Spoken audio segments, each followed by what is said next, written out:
Hello, my name is Ramsay McDonald, the Wee Man from Glasgow. Today's demonstration is about moose calling. Now there's many different tones and there's lots of people who will teach you how to call and it works for them. But I was in several competitions, one in Ontario and a couple in Quebec. I came in third in Quebec and probably 16th in Ontario. And really what happened was men were judging me. But the people who won the competitions, I asked them how many moose they had called out, and basically the people come in first, second, or third maybe called out one or two moose. At that time, I'd called out over 20 moose. So I have over 50 years experience hunting moose and bear and deer, and I had great mentors along my journey. So I feel I'm quite qualified to pass on the tradition and help the newcomers come along and be successful hunting moose. Because hunting to me is a privilege and it's an honor to be allowed to hunt. The problem, I live in Ontario and it's very difficult to get tags. So I now hunt in Newfoundland just because it's easier for me to get a tag. So the first demonstration I'm going to do is a cow call. But before I get into that, I want to tell you how I call and when I call. The best time to call is generally in the rut, September the 15th, October, first week in October.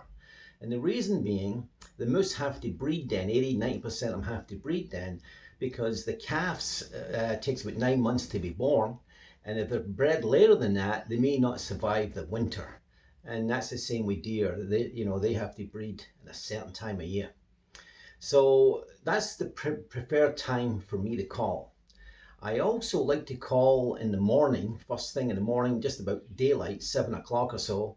And I call every half hour, 45 minutes, right till about 10:30. Then I go home or back to my camp. Then I go back out about 4 o'clock, 4:30 in the afternoon, and I call just till half an hour before dark, 6:30 or so. And I do that 3 or 4 times till I shoot my moose generally. And so good luck, in your hunting endeavors. There is a lot to it. It's not just luck. You'll find that 95% of the moose killed is the same 5% of people who kill them. There's 4 different ways generally people hunt moose. Some people drive the bush roads, the logging roads, and they may see one in an opening. Some people track them, which is very difficult. It can be done. I've done it. And some people actually push them, and that's very successful. As long as you know where the crossings are, the regular crossings are, and you use the wind to your advantage, you can be quite successful doing that. I prefer calling because I like the moose to come to me. A moose generally can hear, an hour, I would say at least 1.5 miles generally. Now, if there's no wind and it's a frosty morning and you're in a valley, it may go 3 or 4 miles, that call. So you got to give him time to come to you. So generally when a moose answers, and that's very important, you have to listen. Sometimes he'll use his horns and he'll bang against a tree and you'll hear that distinct noise. Sometimes he'll break a branch or you'll hear like a tree falling over. Just to let you know he's there. Now it could be a cow too that answers that way. Sometimes a moose will come in really, really quietly, and other times he'll let you know he's coming. He'll grunt, and there's nothing like it in this world when a big bull answers you and you know he's coming. You may hear him coming from about 20 minutes away, and then he finally shows himself.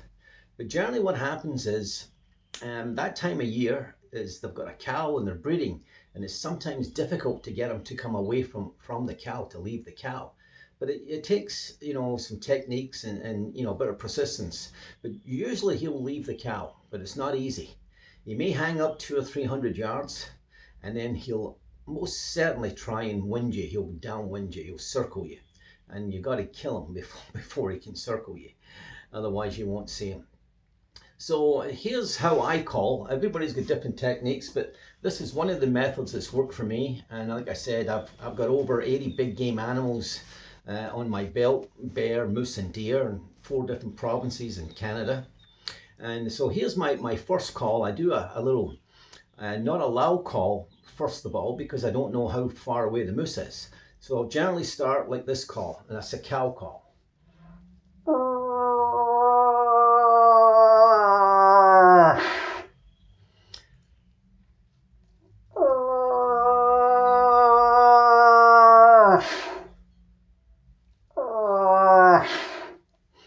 And that's what I do. And the last one, it lets them know that the cow is, she's anxious for breeding. And generally, just like turkeys, the cow moose goes to the bull very often. So the bull is waiting for the cow to come to him. So that's why you got to entice them. Now, a lot of tricks I use is I'm very aware of the wind. So I carry with me always a wind detector. I need to know which way the wind is blowing. And generally speaking, what happens is when you're calling in one direction and you call there 3 times every half hour or so, generally that's where the moose is going to come right out where you're pointing your call.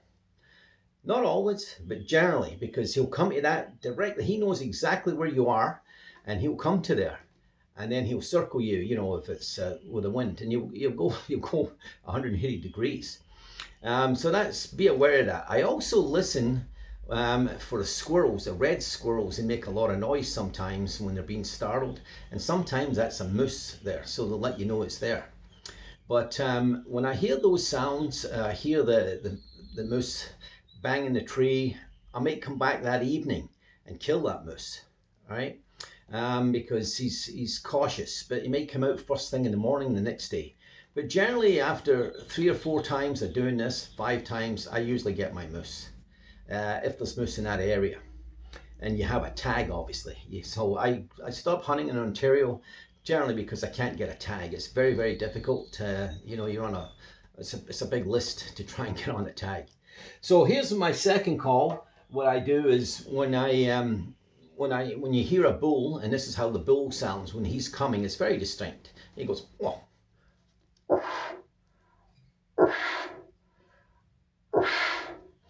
And then that's him letting you know that he's coming, and that gets the old heart going. And a calf, she's a little louder. She's got a higher pitch, like.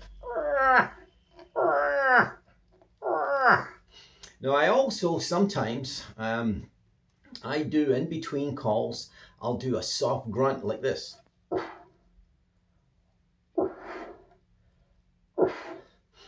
And I'll tell you a funny story. One day I'd left my gun 20 feet away on a tree, leaning against the tree, and I'm doing that call in between my half hour or 45-minute calling sequence, and a big bull moose was 20 yards right in front of me, and I had to run and get my gun, and I had a telescopic sight. The gun was sighted in for 200 yards. It was a .338 Magnum, and I did get him.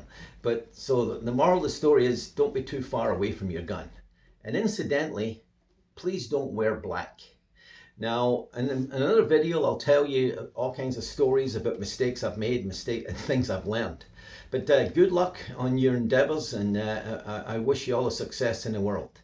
Persistence is the key. I hope some of those tips helped you. Thank you. Bye-bye. See you in the next video.